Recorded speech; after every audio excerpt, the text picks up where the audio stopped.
All right, so we see the highlight reels, we see the trophies, the awards, the NIL deals, the D1 commitments, but what we don't see is a lot of the internal battles that athletes face. The pressures, the struggles, the mental, the pain, all the different things that happen, whether it be at home, whether it be on the court, on the field. And it's the thing that often takes athletes down before their time. We hear stories of, the extreme stories of Aaron Hernandez, Junior Seau, Tiger Woods, where these extreme mental battles that they had going on, or these internal battles that ended up for everybody to see. And so today I really want to unpack how we can talk about these things. And so today I'm sitting down with a good friend of mine, George Kalema, who is a former D1 basketball player at Brown University, to have this conversation that, again, we need to be having sooner, and really unpack like what's going on in the minds of athletes at the next level and how we can shift that story before it's too late. So George, thanks for joining me. Yeah, man. Thanks for having me. Yeah. I just want to start off with your story because again, D1, Brown University, some of those things really stick out to a lot of the athletes listening. They want to go D1, they want to go to these prestigious schools. But let's start with like early on of when did you decide you wanted to play college or even D1 level basketball, and kind of just walk us through that journey before getting to the college level. Yeah, no, I think that's important context. Um, well, yeah, kind of started when I was 10. Soccer was my first sport. Played soccer, basketball, did taekwondo. Was kind of into everything. Kind of had like a lacrosse phase, hockey phase, baseball phase. But then, yeah, I kind of when I was 10, told mom and dad, all right, I'm done with everything else. I want to play soccer. No more taekwondo. Just 100% hoops. Um, yeah, and I just got really serious about it and the training and watching videos and yeah, working out. I remember just it was actually this Eric Thomas video, and I still watch and listen to Eric Thomas to this day. Big on motivational speakers, life coaches, people that are just like they just have really good energy. Um, yeah, and the main message was, if you want to succeed as bad as you want to breathe, then you'll be successful. And in a sense, it was kind of this message of like you gotta want what you're going after so bad that like yeah you gotta want it more than life itself in a way, right? And I kind of adopted this tenacious, always grinding, always working on my game mindset. Yeah, so then we moved to Geneva, Switzerland. That was from my mom's job at the time. I did 8th and ninth grade there. Played up. Competition was kind of crazy. Like I was mad at first, like didn't want to go to Switzerland. Like yeah, where the hell is Geneva, Switzerland? Do they play basketball there? Like these high schools are calling my name. They want me to, that kind of thing. Yeah. So anyway, did 8th and ninth grade there, kind of continued with that mindset of just like working, right? I adopted this little hashtag. People were making different hashtags for themselves, and mine was hashtag work team because I was all about the work, just like constantly in the gym. I had a key. I had my own key to the gym that we used to play at, our home gym for our club team in Switzerland. It was just one of those things, and came back to the high school that my older brother played at. This is Episcopal High School in Alexandria, Virginia. Prep school, kind of well known, especially on the East Coast and the South. Very high level academics. It definitely helped having a family member that went there. Yeah, and behind the scenes, I was playing AAU all my life. I played club, I played AAU. Yeah. And then I got my first offer. It's funny, I was actually doing some reminiscing as I was getting ready for this conversation.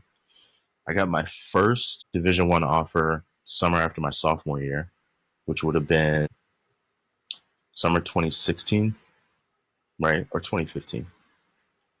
Anyway, summer after my sophomore year. And then I had interest probably from like 26 to 30 different Division I schools, like mostly mid-major, low major. Ended up with 5 offers. So Brown, Navy, and this is a good segue into the story, where so between Brown, Navy, Army, Canisius, and NJIT. So I took a visit to both Brown, Navy, and Army, and it was between Brown and Navy. But the thing about the Navy is they take away your summers, so like you have to be there. You only get like 2 or 3 weeks at home. You got to do Navy, Army stuff on the water, and it wasn't the end of the world, but it just felt like it was too much of a commitment. And once you graduate, you have to commit like 5 years, and didn't want to do that. But then also Brown was pretty tough to turn down in terms of just like yeah that the academic piece of it too. Like basketball ends, right? Sooner, sooner for some, right? My story is a great example of that. Um, yeah, and I was getting looked at by the other Ivies. Brown was the only one to extend an offer.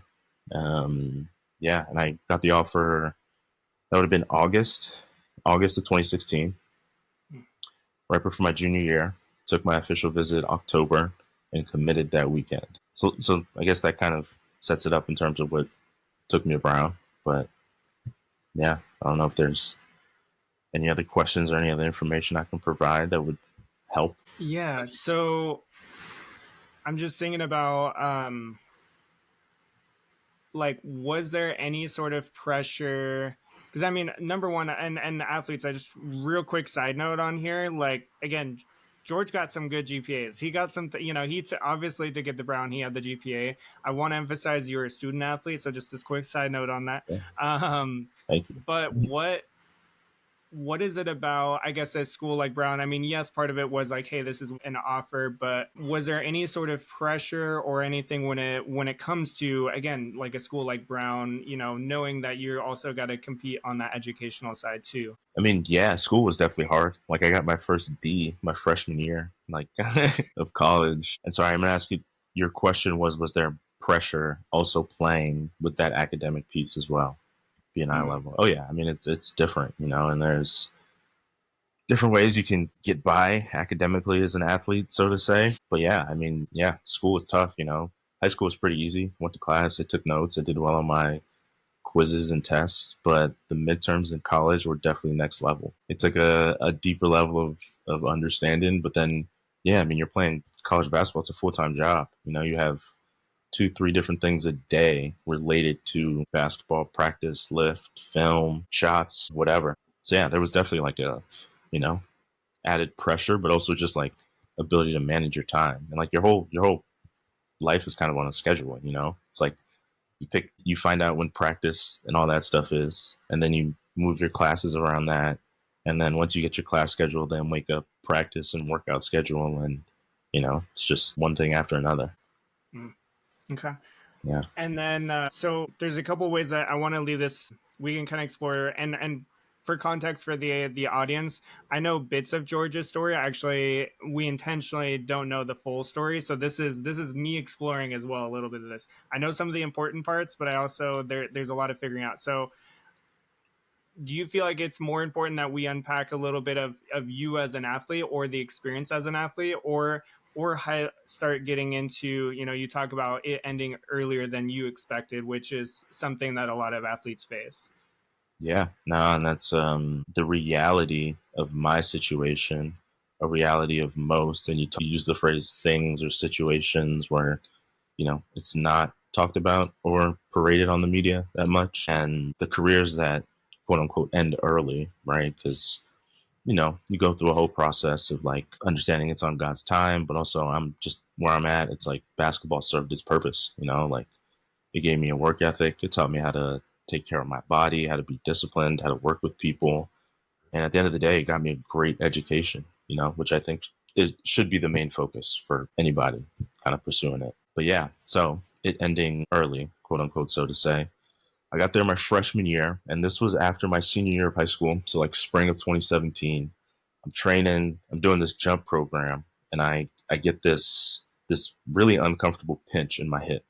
Anyway, I ended up getting surgery for it in November, but initially it was like no surgery. We're just gonna do a bunch of rehab. So I was limited in my training, still, in the gym twice a day for 3 months straight. Went out to California, Texas. These are kind of places I go each summer to train and work out. Um, yeah, I got to campus and I was playing super well. Like I mean, I was playing super well, but my play was not my play, but my availability was inconsistent because of this injury. Eventually, coach just kind of you got to move on, right? You got to go next man up, kind of thing. It was tough because you're doing everything that the doctors are saying. It's not responding how they kind of expect it to, or are articulating that it's going to go. If you do X, Y, and Z, you rest. This much on this day, this much on that day. Um, yeah, so I ended up having to get that surgery just because it got so bad. I ended up having torn labrum. I had bone growth, so they had to go in there and shave it down and whatever, 5 different rings to uh, put back together my labrum. So that was 6 months. So I missed my freshman year. And, I think another thing that's really important, especially at the D1 level, college in general, but D1, like this is, it's a business. There's a sense of urgency in terms of having to win or having continuity with the guys that are getting playing time. So that's like another thing in my story that I probably didn't have until looking back like a few years after. So yeah, I mean that next year I started out not playing. Towards the end of the season, I was eventually the sixth, seventh, like yeah, first or second guy off the bench. I had a career high 19 at home. It was kind of like I don't know. I guess I kind of proved to myself that I like belonged and that I could play at this level. Like it took me a while to kind of get my rhythm back, just athletically, and my body getting used to just the demand of, 20 to 25 games, practicing every day, lifts, jumping, running, the whole nine. But yeah, and then, yeah, so came back that next year, right? Training in the summer. That was kind of it. I had an internship after my freshman year, but like me, I was kind of, we'll say, didn't have the foresight. I got an internship after my freshman year, but then after that, I was like, no, I don't envision myself doing anything else after college. So I'm not going to do internships, but that's a funny story. But yeah, so trained, went back for my junior year. And then this was kind of like, I mean, this is kind of how my career ended. The last time I had a college jersey on was practice. That was, I think it was a Wednesday, October 23rd. That would have been 2019. So like a couple months before, that was like September 7th or 11th. Took an elbow to my temple. Got a concussion. Long story short, was out that whole season. Just never kind of healed up. Got back to the point of being able to like really do anything. Like I had to do 50% of my class work, 50% of the workouts that I could do, and always getting to that point of like where they'd say, okay, you can go whatever, all out, like run up and down, jump, um, contact practice. Every time I got to that point, like I would just have these massive headaches. My head would be thumping. I'd be getting dizzy. I'd get nauseous. Yeah. And, again, it's a business and you're kind of like dehumanized. There's always this question of like, are you being serious? Are you just being soft? Like, Mm. what's wrong with you? Go get help. Go talk to somebody. It's one of those things that you can't see. There's no cast for a concussion, right? So, and anyway, yeah, I was out 8 months. I had to take that second semester off school just to like be symptom free so I could do basic living stuff, What do they call it? Vestibular physical therapy. So I had like issues with my eyes and my hearing. So I went and did all these like neck exercises, eye exercises, just like general core stuff to kind of like work on slowly being able to get my heart rate back up. Yeah. And then yeah, I kind of just went through this tough decision of like, do I go back and play? Do I not? How might it turn out?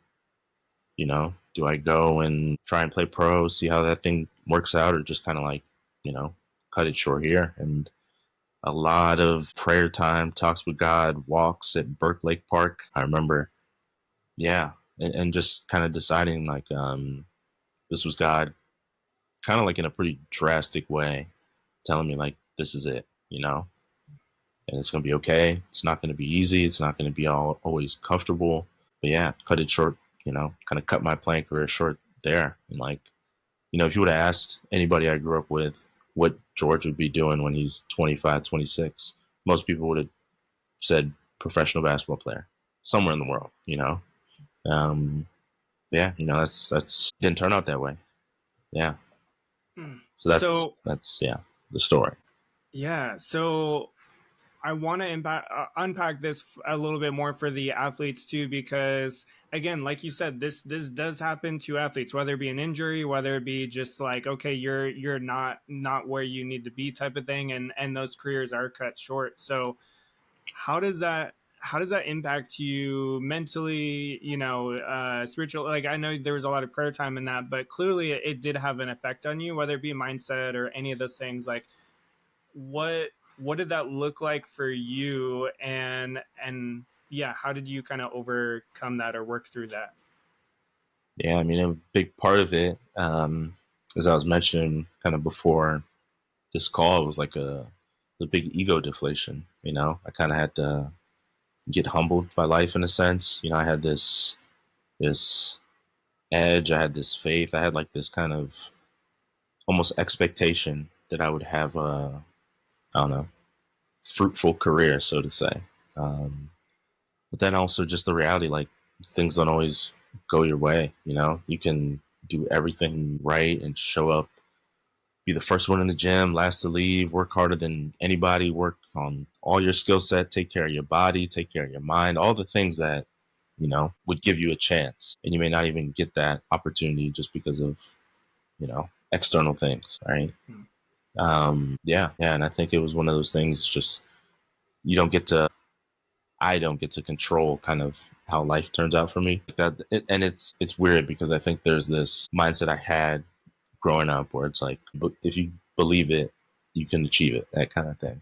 And yes, there's like truth to that. It's like a good perspective and like framework to kind of start from. But then there's also the reality of there's going to be external things that you can't control. There's going to be a market and competition and, you know, that kind of thing. Yeah. So, I mean, I think acceptance was a big thing, right? I think kind of trying different things too. Like, I think, you know, you can get stuck kind of figuring out like, oh, what do I want to do next? Like thinking about it. But I don't really think it's something you figure out until you do something. And then you get like actual feedback, so to say, right? But yeah, man, ego deflation, just thinking of things that come to mind. Acceptance, right? Yeah, yeah. And just keeping God first kind of thing too. Letting him kind of decide my purpose and not me having to decide that for myself, so to say. So, I listed some of those extreme examples at the beginning. Part of it's to catch attention, but it's also to be like, okay, like we have that somebody that we can name as an example. So like Junior Seau is an example of somebody who, yes, there was like physical damage because he had made so many collisions in his career that his brain was actually damaged in ways physically, that led to him eventually post career committing suicide. But there's also a lot of athletes who simply they just struggle post sport, because like you said, there's that ego piece, there's that losing those opportunities that you think that you deserve, or you think that like, hey, I did all this work, I should be able to get that thing. And so it can lead to addictions, it can lead to all sorts of things that we see, and don't see. What would be your advice to athletes to prevent those things from happening, to prevent the addictions, to prevent all those things, like when these things happen? Because they will. I mean, it's going to happen. Some ego deflation is going to happen. So what would be your advice to prevent the anything from bad from happening post, or minimizing? I'm not a therapist, so I can't necessarily, Yeah. or a Just psychologist. from your experience. Yeah, or I mean, I think I kind of mentioned like everybody's story is different, and all the reasons why they kind of end up as dramatic as they do are so different, stem from different things. And I mean, you know, there's a kind of a question that you've put in there, and I think reframing what it is you're trying to get out of your sport and your expectations of I don't know, of the sport itself. I guess there's like things I think of. First and foremost, focus on your education, like your books. You know, books are number one. Like the better grades you have, the more opportunities that you're going to have in terms of where you can go play, right? D1, D2, or D3. Be a good teammate. I think, you know, you think about scoring the most, hitting the most, whatever, having the fastest time. But I think when you think about those things that you can control, your effort, your education, but then also just the kind of teammate that you are, you know, like how you show up, right? How hard you're working, how much you're talking, how encouraging you're being, how respectful you're being to like the coaches and how you treat everybody else. Yeah, right. And then I think taking care of your body too, because I think one thing that athletes have against they have, you know, a leg up against the average human being is they have this propensity to be active, you know, like, yeah, don't lose that. Right. And I'll say another thing, like No matter what your sport is, no matter what your repetitive movements are that you're doing on a daily, weekly basis, like take care of your body. All right. When you have a strong body that you can move and run and jump and you're not in pain, like you feel good inside too. So I think kind of, yeah, reframing kind of what it is that you're going to be getting out of your sport and the purpose of it in your life. That's good. I like that. There's a, it's, I think that reframe, is something that a lot of us need to do just in general, is just reframing whatever our experiences, whatever certain situations are. I feel like reframing could help solve a lot of our issues. It's a daily But thing, man. what was that? It's a daily thing. I still got to remind myself. Mhm. Yes, always. What would be some things that you would recommend to athletes to help them reframe their experiences? I mean, that's internal work. You know, it's one of those things that no one's going to do it for you. There's different ways that you can get there, be reminded. Consistency is a big thing. That's a big word that comes to mind, whether that's consistency of prayer, of engagement in your faith, whatever spiritual practice that you may be connected to. I mean, time by yourself, journaling, affirmations. Because I think one thing, you create the awareness, but then you have to put it into practice. And it's a lifelong journey. There's seasons where I'm better about it than others, but the seasons where I am better about it, it's because I've been good about the practice or some sort of habit, you know, that kind of makes it easier to be like for my mind to be positively reframed, if that makes sense. Yeah, you know, you gotta find what works for you, right? There's things that you do on your own. There's things that you do with other people. Um, Yeah. uh, One, it's like I wanted to ask you, number one, because, again, you've gone through a bit of this journey. But number two, knowing you as a person, like I see that you've done a lot of the internal work and reflection and a lot of that of reframing. And so, yeah, I mean, and I think this is something that, again, a lot of athletes are not taught. A lot of athletes lack some of that true mentorship when it comes to the deep work that really is what's going to help a lot. And so, yes, mental, performance counseling, those types of things, but also just some of those things from like, hey, what's helped you as well. So appreciate you sharing that. of course, and I think it does sports does it in a lot of ways in terms of prepares you for life. But then there's things outside of your sport that sports don't always necessarily address, and I think like that the real world relationship stuff, like how do you manage people, family, work, school, team, even as you just kind of go on in life. But yeah, you know, I think it's important, right? Like self regulation, emotional regulation, spiritual regulation, because life's going to be life, and you got to learn how to bounce back or have tools to kind of deal with it. So Definitely. Um, Couple other questions I want to ask to help the athletes, just again from your experience. So, if you could go back and tell your younger self one thing before you stepped onto that D1 court, like what would it be? you're going to have to earn every minute. What you did in high school doesn't matter. What you do in preseason doesn't matter. You gotta, you know, yeah, especially at that level when the competition is so tight. The athleticism is next level. You got to earn everything, everything.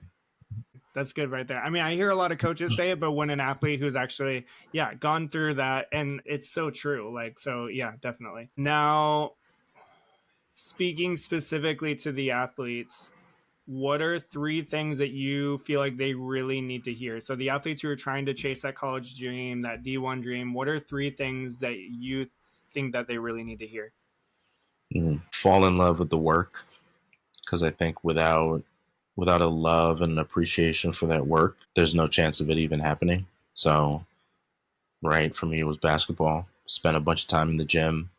Baseball comes to mind. Do whatever you got to do for that. Ground balls, hitting, catching, running, whatever you got to do.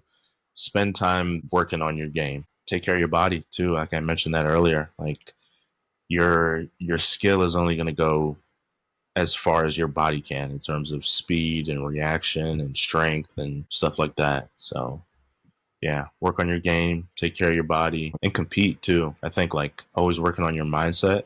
Like I kind of think just going through daily life, find little ways to get wins, but also just be competitive.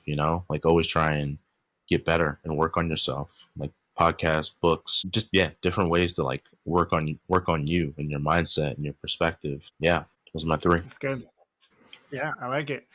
As our kind of final question, I really want to leave you as much space as you want to share on this. So, is there anything else, on your heart that you feel like the athletes really need to hear? And that's completely open ended there. Yeah, man. I mentioned relationships, and I think picking good friends. Like I know it's such a.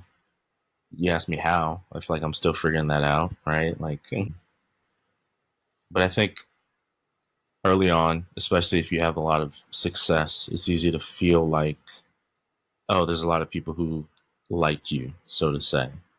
But I think you want to have those people in your life that are going to be there for you, but also be a friend to you, no matter kind of how much success you may be having. So yeah, like pick good friends and value them too. Like you know, make time to do things with them, reach out to them, ask them how they're doing, ask about their life, share about your life, and be honest with where you're at. Like yeah, and I think it changes as you go on in life as you get older in terms of like what do you want from a certain friend, right? Outside of your sport, just like as a friend, someone you can just sit there and talk with, go get ice cream with, go get food with, and like you can still appreciate their presence.